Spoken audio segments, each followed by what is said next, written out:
Okay.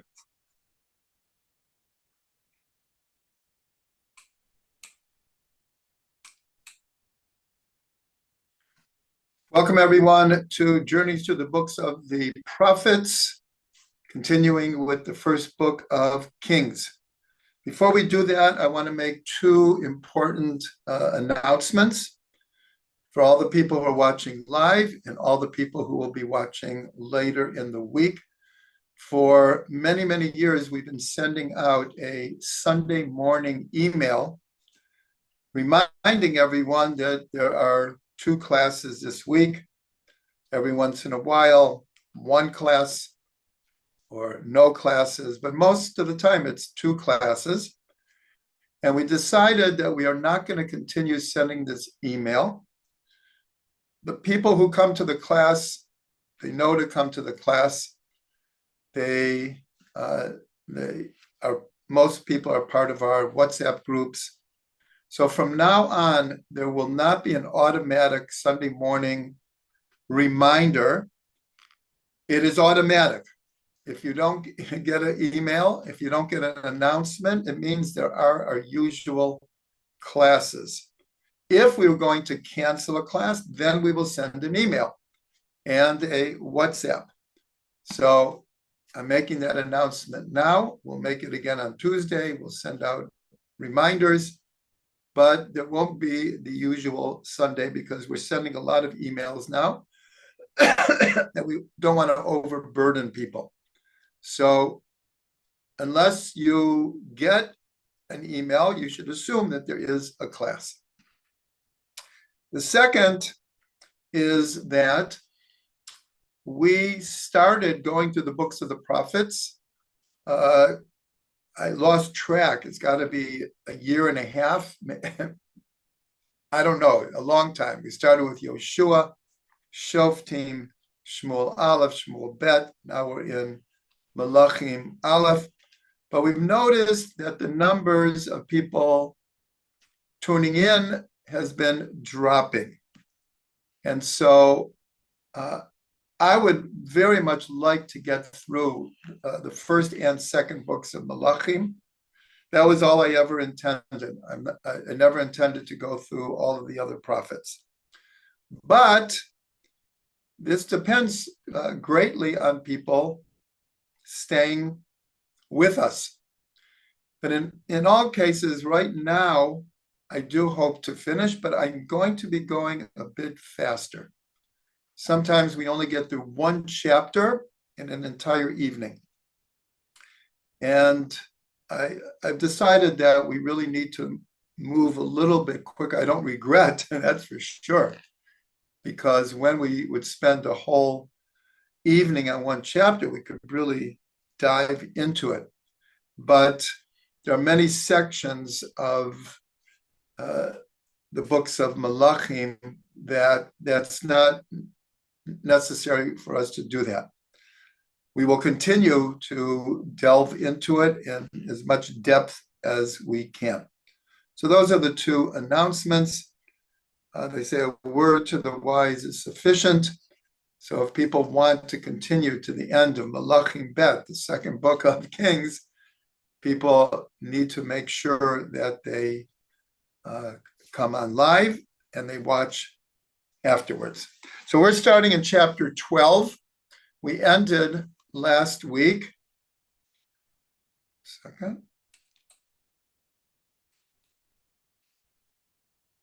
We ended with the death of King Solomon. And then last week we did a whole review and tried to delve into the psychological, existential level of the soul of Shlomo. Now we are going to continue. The 11th chapter ends with his death.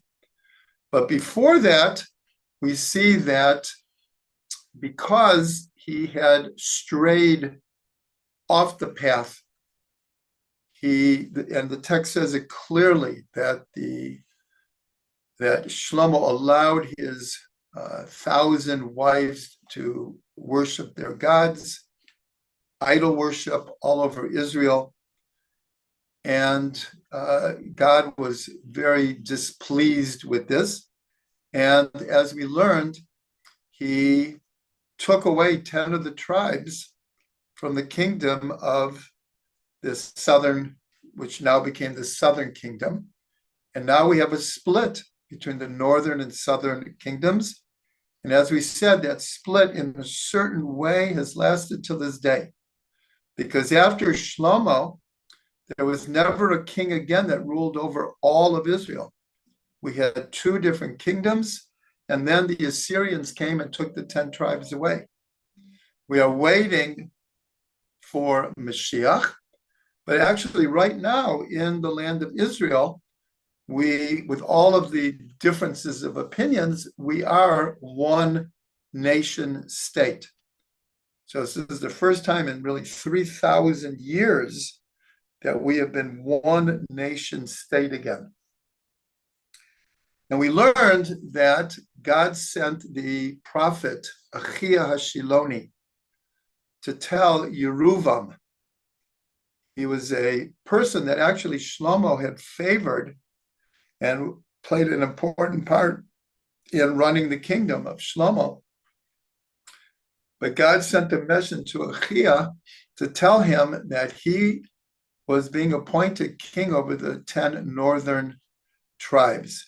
Shlomo got wind of this, and he wanted to kill Yeruvam, who fled to Egypt. That's where we start chapter 12. That was just a quick review. So Shlomo dies, and his son Rechavam becomes the king. He was 41 years old when he became king. The text will say that later on. And he ruled for 17 years. But what happened in the beginning was a turning point in Jewish history.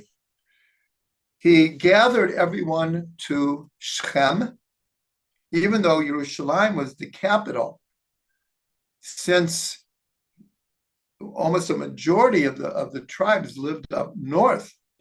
So Shechem, which was always a very holy city, that was the first place that Avram Avinu comes to, and later Yaakov comes there.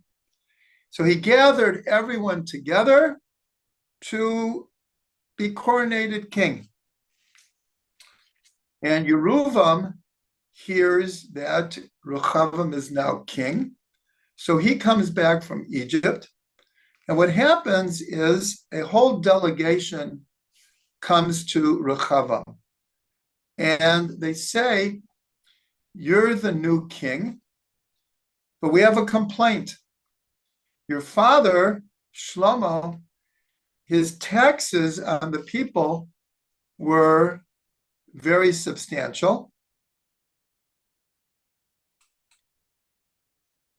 I'm sorry, it just froze for a second. I'm just going to repeat that everyone gathered in Shechem, and the delegation came and said to Rechavam, "Your father, he taxed us very heavy. We really feel tremendously burdened by the taxes. So we're asking you, as the new king, please lighten up a bit. We'll be loyal, but please lighten up a bit." So Rechavam says, "Give me 3 days to think about it and come back." And it says, this is all in chapter 12, he consults with the elders. And the elders say, you should listen to the people. They're promising to be loyal. The kingdom is incredibly wealthy and well established. You can afford to lighten up the taxes. That was their advice. And then it says Rechavam decided to ask his contemporaries, like the younger generation. And the younger generation said, "Don't let up on the people. They'll think that you're weak. They'll take advantage of you. They won't respect you. And so they told him like this. It's a bit of a strange uh, declaration to say to the people. So they told him like this. They said, you came and you asked to make the burden lighter upon you. My little finger will be thicker than my father's loins. And if my father burdened you with a heavy yoke, I will add to what my father did with whips, and I'll chastise you with scorpions. Now, this is the advice that the younger generation gave to Rechavam. Now, in retrospect, why didn't Rechavam listen to the elders? They're saying you can afford to. It'll be no sweat off your back. Nonetheless, Rechavam listened to the younger advisors. They come back after 3 days, and that's exactly what Rechavam told him. You think my father was heavy on you? I'll be even heavier. And he said this thing, and I will chastise you with whips and scorpions. Now, again, in retrospect, you would think, like, how foolish could he have been to threaten the people like this in such a dire way when he's first becoming king? But that's what he did. And so the people rebelled. The people rebelled.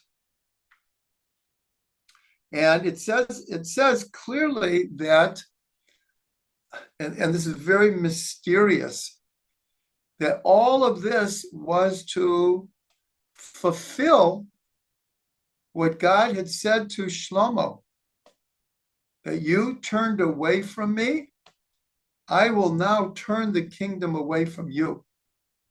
But because of your father, David, who never strayed, I will allow you to have 2 tribes, Yehuda and Benjamin. And of course, Yehuda was one of the strongest of the tribes. But the text says clearly that all of this is happening in order that God had decreed, kind of measure for measure. Because when God granted Shlomo this incredible wisdom and wealth and power, he said it's all on condition that you continue to follow the Torah and you continue to listen to the words of the Torah. And Shlomo didn't. He turned away. So he brought it down upon himself. And 10 of the tribes rebelled. And Yeruvam became their king. And so Rechavam wants to nip this in the bud. So he sends Adoram to start to collect the taxes. He's the new king. Time to collect taxes for the year. The people killed his representative, and Rechavam now sees he's got a big problem on his hands. Now here, he could have tried to switch gears and try to tell the people, okay, I'll listen to you. But he didn't. Instead, he gathered an army of 180,000 men, and he's going to go to war with the 10 tribes. And then Shemaiah, who was a prophet, came to the people and said, do not go to war against your brothers. That's not That's not what God wants. And so, I'll call it miraculously, the whole army went home. In other words, the prophet came, and this tells us that the power of the prophet in those days, even greater than the king. The king is, we're going to war to put down the rebellion. But Shemaiah comes, and he was a recognized prophet, and he says, this is not what God wants. Everyone go home. Do not fight your brothers like this. And they did. Now, what happens now is that Yerovam is now king of the 10 tribes. We're in the middle of the 12th chapter. And it says that he made his headquarters in Shechem, and he built a place called Penuel. And before you know it, Yerovam turns his back on God, which is really incredible. God chooses him to be a counter force to the southern kingdom, which had kind of strayed away. And right from the start, Yerovam does not listen to the Torah or to God. And so he says, if I let people go to Yerushalayim, people are going to turn away from me. And they're going to turn away from my kingship of the northern kingdom. And so he built Bet El and Dan. And Dan is way up north. There's a place to this day called Tel Dan. And it's one of the sources of the Jordan River. But there are extensive archaeological finds going all the way back to the city that Yerovam set up. And so, in other words, he sets up these cities to make a distinction between the north and the south. The south, the capital is Yerushalayim, and the north now has Dan and Beit El. And on top of it, he created his own holidays. The 15th day of the month of Cheshvan, created his own holidays, and he set up golden calves in Beit El and Tel Dan. So we read this now, and it's like, this is outrageous. Like, we don't remember the trouble we got into with the golden calf in the desert. And now Yerovam is setting up these golden calves. And this just points out, it's not easy for us to understand today, but the pull of idol worship was incredibly strong in the world in general and in Israel as well. It was something that all of the prophets had to fight against, different types of idol worship. And here, it's like mind-boggling that Yerovam is appointed by the prophet of God, and he immediately turns away. So this can remind us of a modern saying that power corrupts. Absolute power corrupts absolutely. So here, Yerovam gets a little power in his hands, and he like goes crazy. He goes crazy. And with that, we finish the 12th chapter.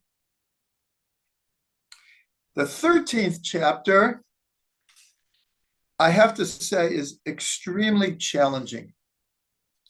I spent a considerable amount of time trying to understand exactly what's going on here, not so much the details, but philosophically, as you'll see in a minute.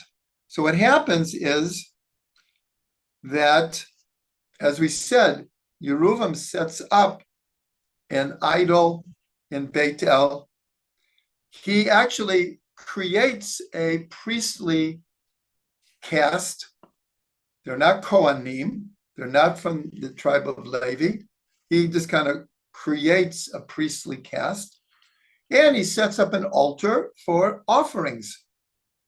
And there's a golden calf there. So a prophet of God comes to Beit El right when Yeruvam is bringing an offering to idol worship. And he speaks in God's name.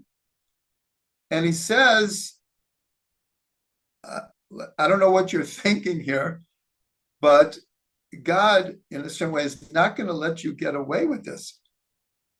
He appointed you to be a holy king, a righteous king. And he said that I'm going to give you a sign.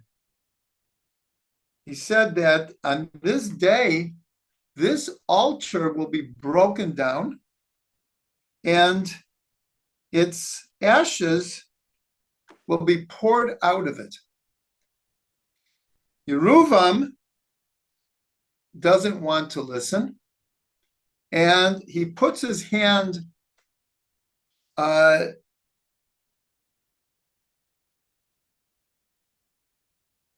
he takes his hand from the altar, and he wants to grab this prophet. And when he tries to grab the prophet, his hand freezes. He can't move it. Can't move it. And at the same time, the altar is some miraculous way is just broken in half, crumbles, the ashes disperse. And so Yeruvam is now scared. And he says to the prophet, please pray to God that I get my arm back. And he does. The prophet prays, and life comes back to his arm. So this reminds us a little bit of a number of times in the 10 plagues when a certain plague would come and Pharaoh would say, okay, I'll let the people go. Just pray, Moshe, please, just pray that this plague stops. And Moshe would. He would pray, the plague would stop, Pharaoh would not do what he said. So it's a little bit reminiscent here that Yeruvam says, please pray for me. I can't move my arm. He does. He gets movement in his arm back. But then it says, then he says to the prophet, he says, please come to my house and I will give you a present. So either he's in awe of this prophet or he's scared. And the prophet says something that we didn't know up to now. He said, I will not come to your house because God told me on this mission, I should not eat nor drink, nor to go to anyone's house, and I should not return to where I came from the same way that I got here. And he left. Yeruvam, of course, we'll learn later, just immediately went back to his evil ways. But what happens now is very mysterious, very enigmatic. So this prophet is now going home, but from a different way that he came, like God commanded him. And it says that there was an old prophet in Beit El who heard about this whole thing that had happened. And he said to his sons, please bring this prophet back to our house. And so they saddled him a donkey. He goes and he finds this prophet. And he's sitting under a tree. And he said to him, are you the prophet who came to Beit El today? And he said, yes. He said, please come to my house and I'll give you what to eat and drink.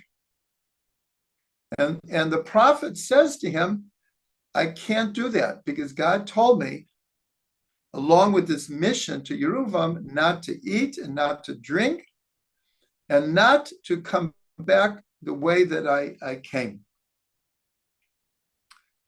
And so this prophet then says, well, I am also a prophet.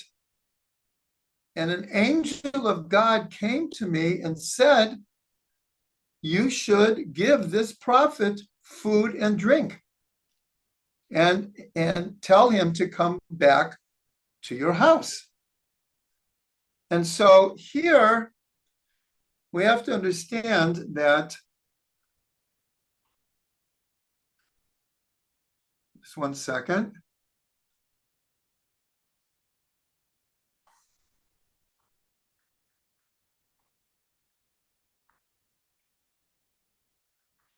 That the prophet who went to Yeruvam, so he's confused now. God told him not to eat and drink. And now another prophet is saying, well, an angel just came to me and said, you should eat and drink and come back to my house. So let's say he was a little bit naive. He didn't challenge him. The text later tells us that this other prophet was a false prophet. But the true prophet didn't know that because he said, I am a prophet. And an angel just came to me. So he didn't interrogate him. He didn't check it out. But he also reasoned that why would someone claiming to be a prophet lie to me? Or maybe the circumstances have changed. When God said, don't eat and drink, it's because maybe my mission would not be successful. But now that I see it was successful, and he felt maybe Yeruvam did tshuva, because Yeruvam said, come back to my house. I'll give you a gift. And so the true prophet goes with the false prophet, and he eats and he drinks. While he is eating and drinking,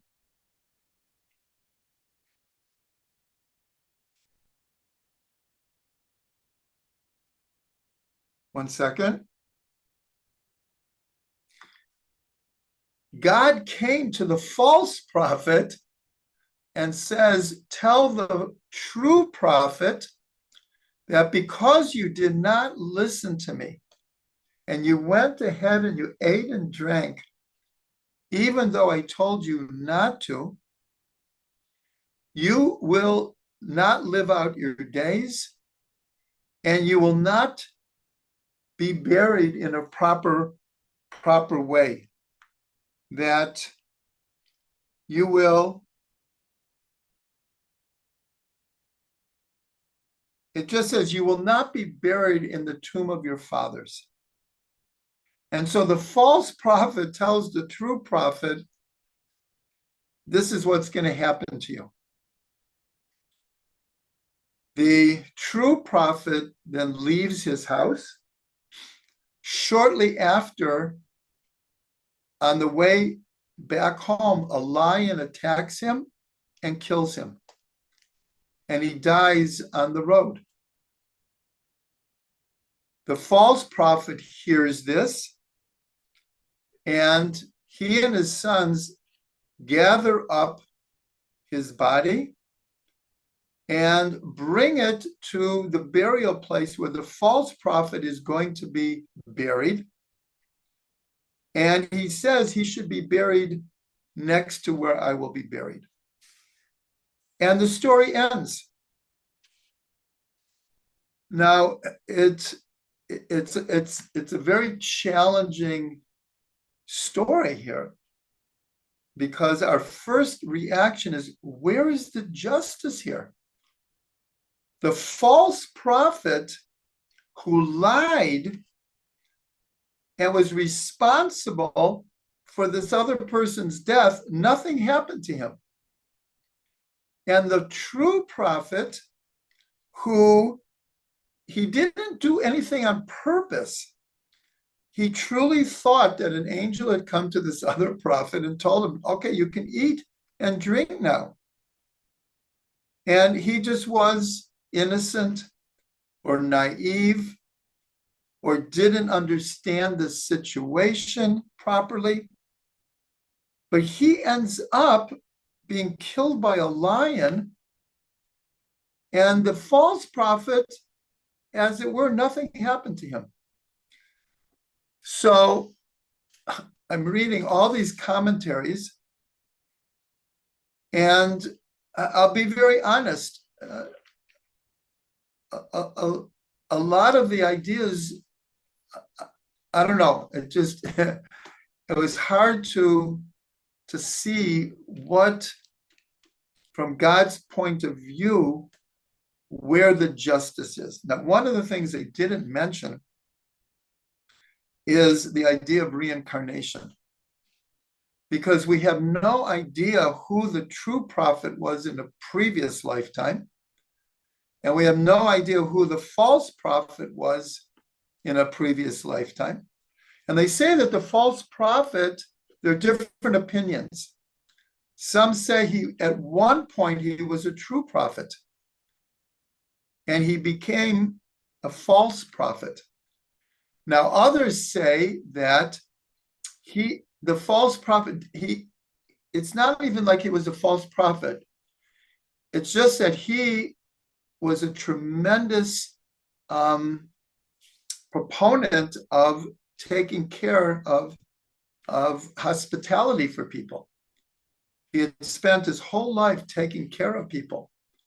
And so here, in a certain way, his desire, because he had heard that this prophet had come and put Yeruvam in his place, and maybe had, broken the altar of the idol worship, and he wanted to help him, to take care of him.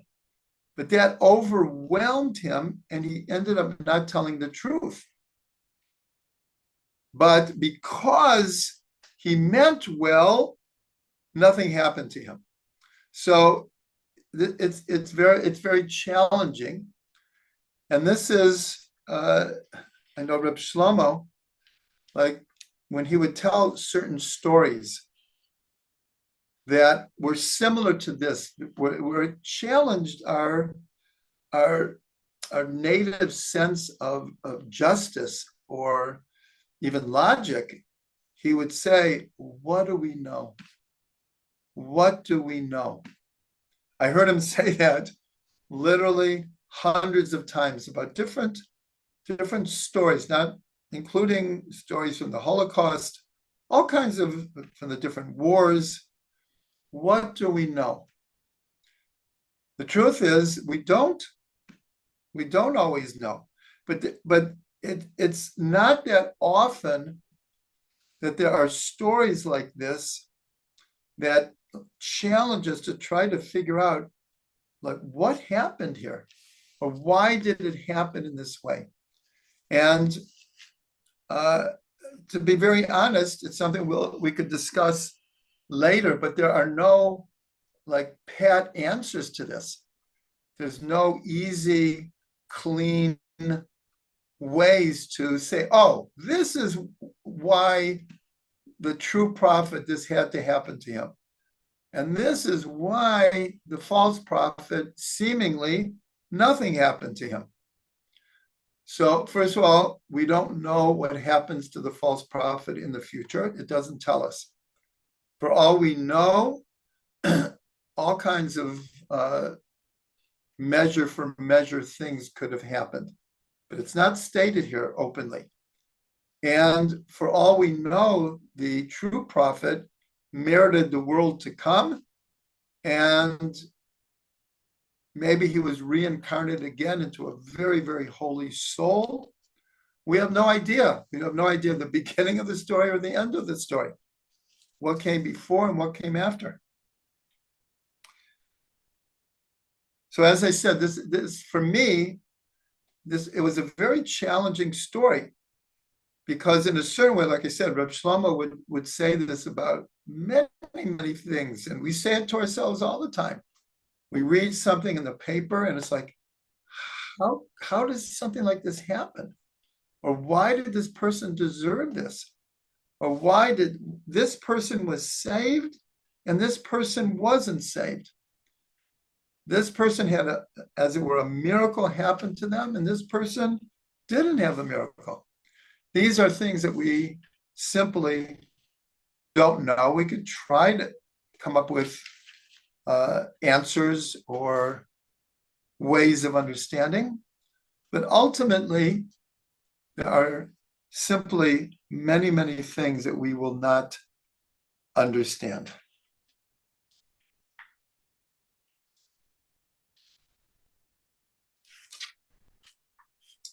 That's the end of chapter 13. Now we're going on to 14.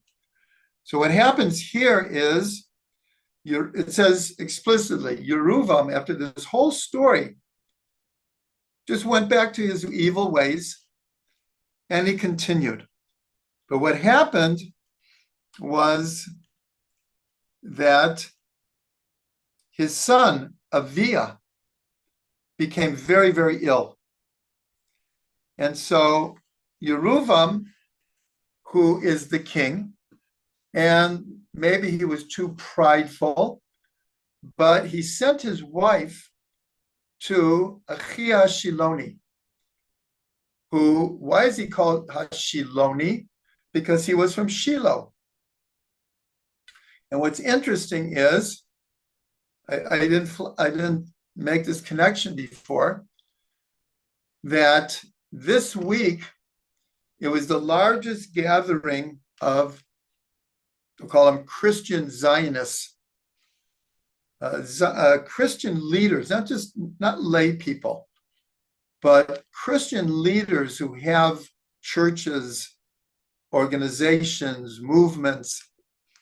1,000 of them came to Israel, and in a certain way, the pinnacle of their trip, they went to Shiloh. They went to the place where the Mishkan was there for, I believe it was 369 years. The Mishkan was in Shiloh. If you remember in Shmuel Aleph, going back to Yoshua, Shoftim, Shmuel Aleph, Shmuel Bet, the Mishkan was in Shiloh. So Achia Hashiloni is from Shiloh. So Yeruvam sends his wife to Achia Shiloni to ask him to pray for his son. So he sends her, but he tells her to disguise herself. He wanted Achia to think she was just any woman coming to plead for her son's health. He was too prideful. He didn't want him to know that it was the son of Yeruvam, because of course Yeruvam knows that Achia knows that he is turned away from God, and obviously will be very displeased. But here, he felt his son's life was on the line. So he's going to humble himself, but he sends his wife. And so his wife goes, and as she walks in to where Achia was, before she can even say anything, he says to her, "Why did you have to disguise yourself? I know who you are, and I know why you came." And then he launches in to really a prophecy of what's going to happen to the house of Yeruvam. And in short, basically he's saying the entire house of Yeruvam will be cut off. Will be cut off. He had a chance to be a righteous king. God handed 10 of the tribes into his hands. And look what he's done. And so he basically, it's a long speech, he says here, but there'll be nothing left from the house of Yeruvam. Nothing left.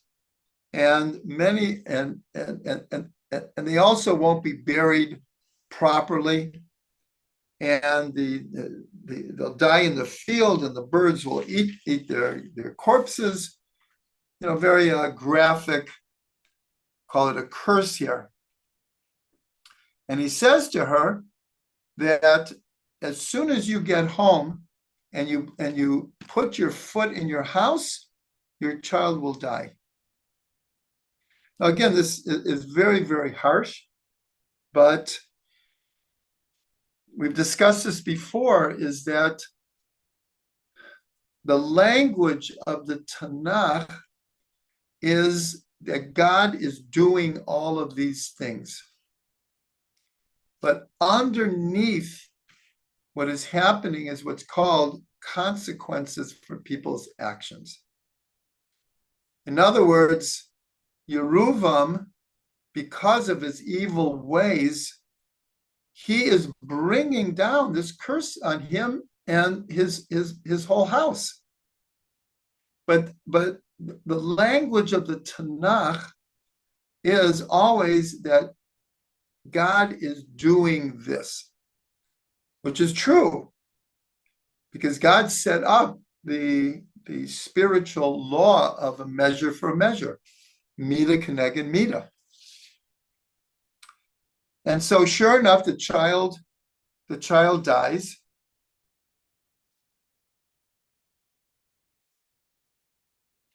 And they buried him. Actually, he said that your son will be buried, but the rest of the house of Yerovam will not have such easy, clean deaths. And then right afterwards, it says that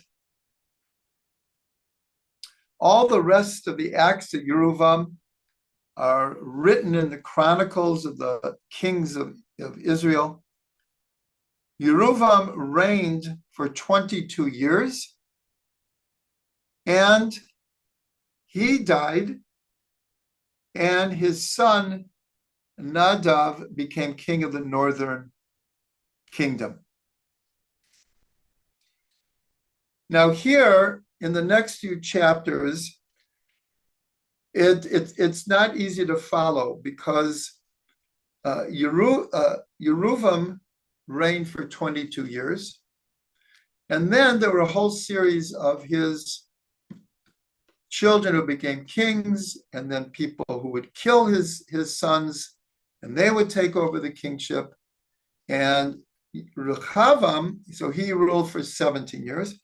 And in the upcoming chapters, it kind of goes back and forth. It doesn't give like the line of Yeruvam and then the line of Rechavam. It goes back and forth, and it's not always easy to follow.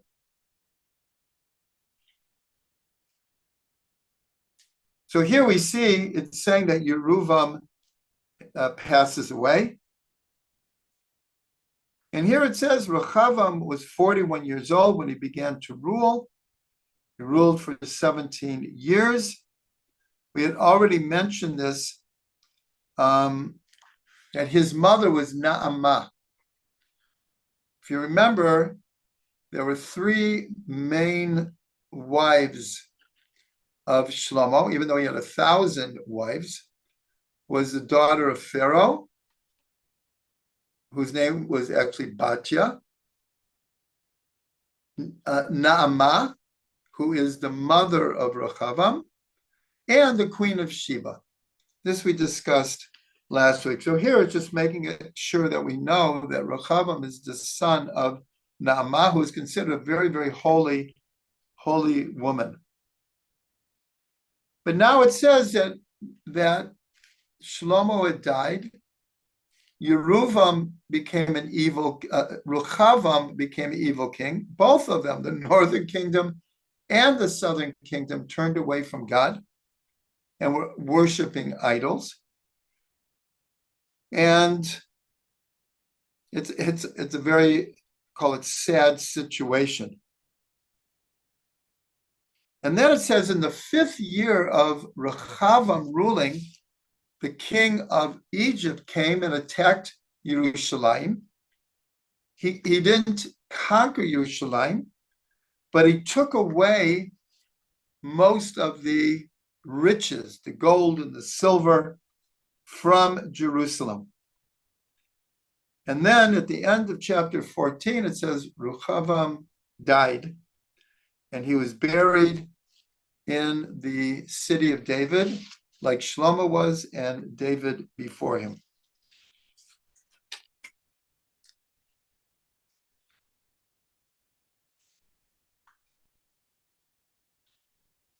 Now we're continuing with chapter 15. And here, like I said, it is not easy to follow. And as I said in the beginning, I'm not going to attempt to go through every detail here. But there's a list of the kings that began to rule in the northern kingdom. And many of them only ruled for a few years. And then they were either killed or there was a rebellion against them. But there's a very interesting verse here, it says, and it goes over this idea over and over again, that the southern kingdom was left with just 2 tribes. And the reason that God originally told Shlomo why this was going to be, in other words, he was saying, if it was only for your sake, I would take the whole kingdom away from you and your sons. But because of David and the promises I made to David, I'm going to leave 2 of the tribes to be the southern kingdom. And so the verse says like this. It says that God is speaking here.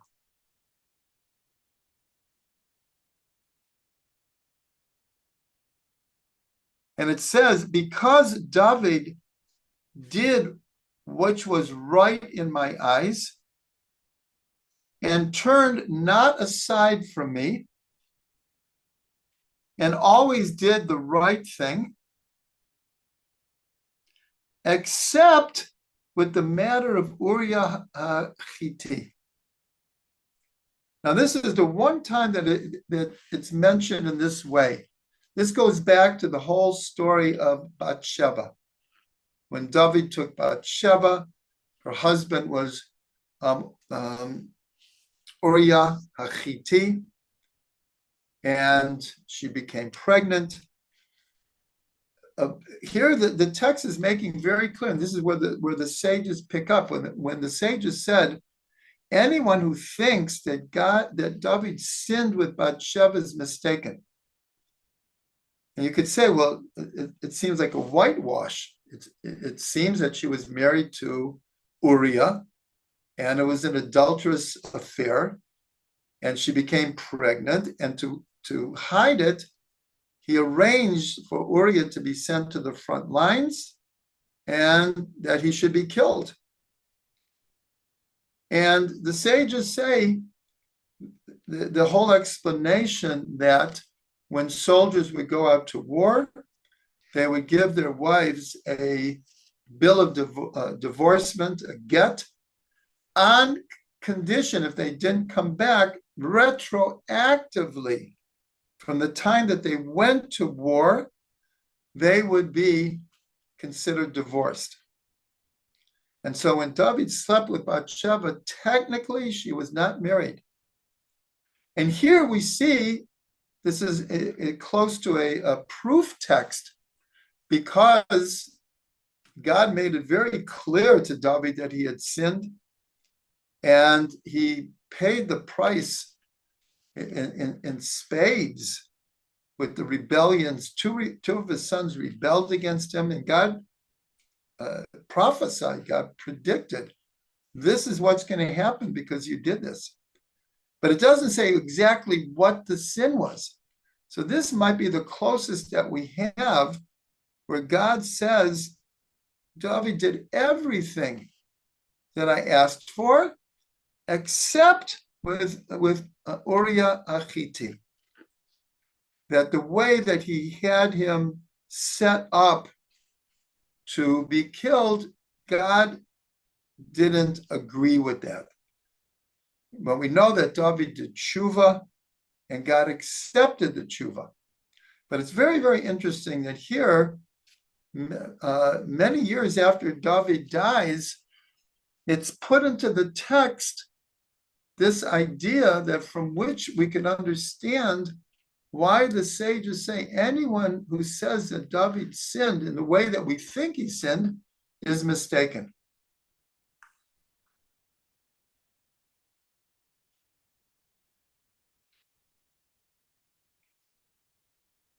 Now, remember, Yeruvam reigned for 22 years.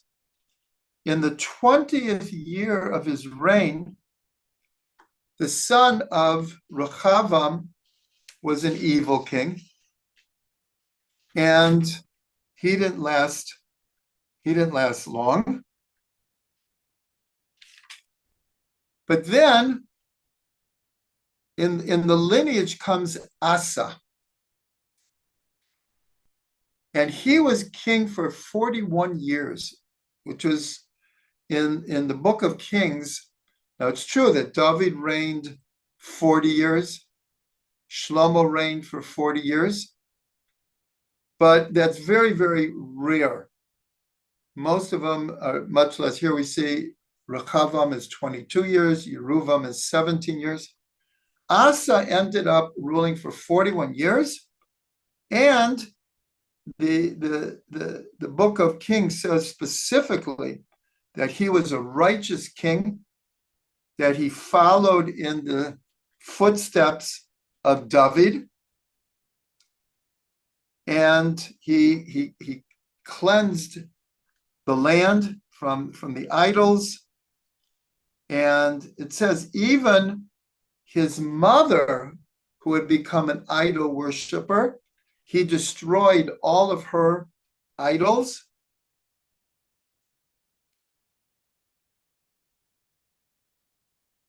And that he was a righteous king. Now we're going to see in the history of the kings of Yehuda and the kings of the northern tribe, this is the exception. Unfortunately, the righteous kings are the exception.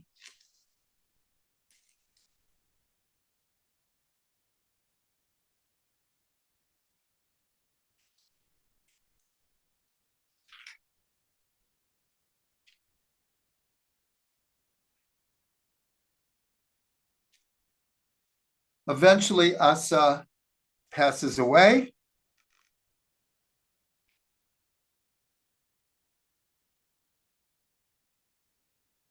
And he, again, is buried in the city of David. And again, all of this intrigue with the sons of Yeruvam and the lineage of Yeruvam and the lineage of Rechavam. As I said in the beginning, we're going to be going a little bit faster here.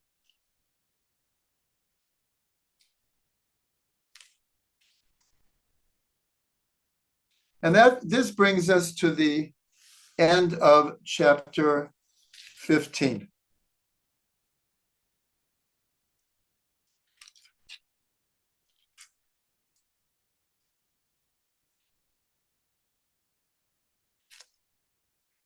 And to be truthful, we're going to also, in a certain way, go through chapter 16. The same thing, one king after another, one war against another, one evil king after another. And the reason that I'm going faster is because when we get to chapter 17, we have a very, very wonderful surprise, because a new figure comes on the scene. And here we will slow down, and that is Elijah the prophet. He is introduced in chapter 17, and he will continue into the second book of Kings, and his student Elisha will carry us through to the middle of the second book of Kings. And here there are many, many, many stories worth delving into, and that's what we will do. So here we brought up, as I said, the last two chapters is just a whole lineage of evil kings, wars, rebellions, northern kingdom, southern kingdom. And that brings us to where we will begin next week with the introduction of Eliyahu Navi, one of the most important and colorful personalities in all of Jewish history. So here, I want to repeat something I said in the beginning, that starting next week, we no longer will be sending our usual Sunday reminder of 2 classes this week. We're sending out a lot of emails now, and we don't want to overburden people. And so just know, if you don't get an email or you don't get a notice by WhatsApp, the classes are happening. The only time you will get a notification is if, for one reason or another, there's a time change or there's a cancellation of classes. If not, every Sunday, every Tuesday, same time, it will be happening. Now, pretty soon I have to make a decision about Hanukkah, because it's not simple, because for me, the time I usually teach is the time of lighting candles. I have family coming from America. So you might, in fact, probably for sure, will get an email and WhatsApp announcing which classes will be canceled. But just in general, no more Sunday emails. There are classes unless you hear differently.